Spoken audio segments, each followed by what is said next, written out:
This week, the American Academy of Pediatrics released new COVID-19 guidelines for schools, recommending universal masking for everyone over the age of 2. Starting more confusion. So here to discuss this is the president of the American Academy of Pediatrics, Dr. Savio Beers. Dr. Beers, thanks for spending some time with us. So explain this recommendation that the AAP made. So many pediatricians in the trenches are going to follow your recommendation. What went into it? Why is it stricter than what the CDC is recommending? Yeah, absolutely. And first of all, thanks so much for having me here today to talk about this really important issue. And I think there's a couple of things to emphasize. I think the first and most important thing is that our guidance really is intended to we're really emphasizing the importance of all children returning to in-person school in the fall.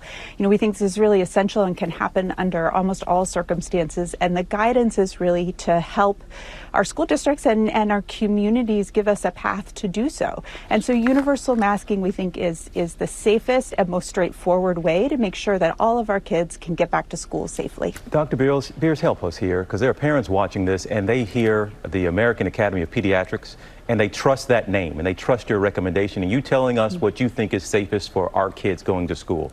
They also hear CDC and they know that name and they trust that name. And we hear guidance that's different from the CDC, or at least expected to be officially. Even the president said they're going to come out and say kids over 12 don't necessarily need to wear masks. How can you help us marry these two recommendations from two entities that we trust and not be confused by what is the best and safest thing to do with our kids?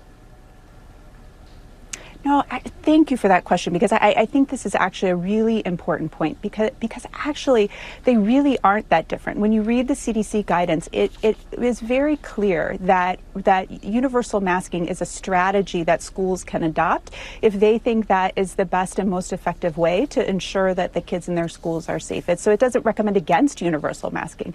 And from our perspective at the American Academy of Pediatrics, really considering the number of children who aren't vaccinated and also taking into account the fact that it's going to be difficult for teachers to determine who's vaccinated, who's not vaccinated. That's a lot for them to be managing while they're in the middle of teaching our students day to day. So this is really our way of saying, of these options that the CDC has recommended, this is the one that we think is the safest, that's going to get the most kids back to school, and is going to be the most consistent and straightforward to implement.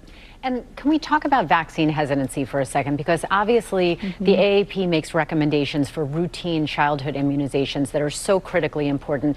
Vaccine hesitancy for this COVID-19 vaccine has been a real issue. Where do you see the American Academy of Pediatrics in that role and moving that needle forward? Yeah, it's a great question. So first of all, I'm a pediatrician. I'm also a parent. So I think the first thing I want to say is, as a parent, of course, people are going to have questions. You want to have all the information and good information to make the best decisions you can for your children.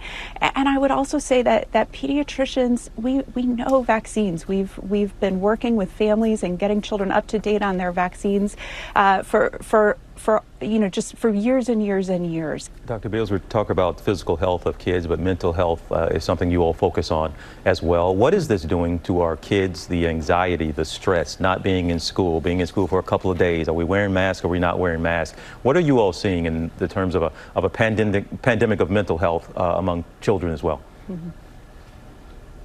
Yeah, even before the pandemic began, we were seeing increasing rates of mental health concerns. And what we have seen, as you point out, and I think this is really similar to adults too, that the pandemic has worsened that for our young people. And there's a lot of reasons for that. I think the disruption in school is a big one. Kids have lost out on those in-person supports and the social supports that they often get in school. But we also know that many families are significantly affected by grief and loss. The fear and the anxiety and the uncertainty that all of us as adults are feeling, our kids are feeling that as well. Dr. Savio Beers, you know this saying as well as I do, kids are not little adults, so we're so grateful to have your expertise, and thanks for spending some time with us. Absolutely, my pleasure. Thank you for bringing up this important topic. All right, we'll continue to talk about this topic. Kids get ready to go back to school the next month or so. Well, hey there. there, GMA fans. Robin Roberts here. Thanks for checking out our YouTube channel. Lots of great stuff here. So go on, click the subscribe button right over here to get more of awesome videos and content from GMA every day, anytime. We thank you for watching, and we'll see you in the morning on GMA.